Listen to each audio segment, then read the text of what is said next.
નમસ્કાર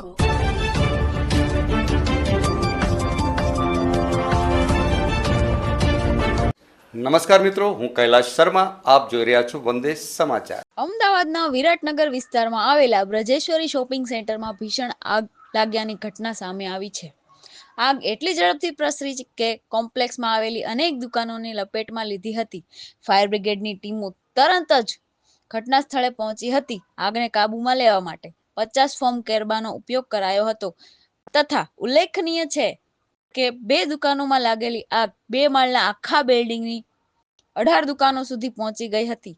આગને કારણે ધુમાડાના ગોટે ગોટા દૂર દૂર સુધી દેખાયા હતા, જેના કારણે આસપાસના વિસ્તારોમાં અફરાતફરીનું વાતાવરણ સર્જાયું હતું. જોકે અત્યારે આગથી થયેલા નુકસાનનો ચોક્કસ આંકડો જાણી શકાયો નથી. આગ સંપૂર્ણપણે કાબૂમાં છે, પરંતુ કુલિંગ પ્રક્રિયા શરૂ કરવામાં આવી છે.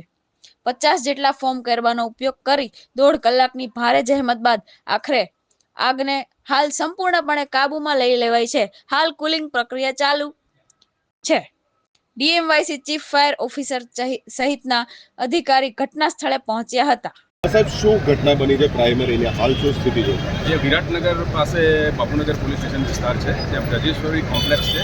એમાં કોઈ કારણોસર આગ લાગેલી છે અને ટોટલ 18 દુકાનોમાં આગ લાગી છે. અત્યારે એના અનુસંધાને અહીંયા એમ્બ્યુલન્સ, ફાયર બ્રિગેડ અને પોલીસના તમામ માણસો અત્યારે અહીંયા હાજર છે.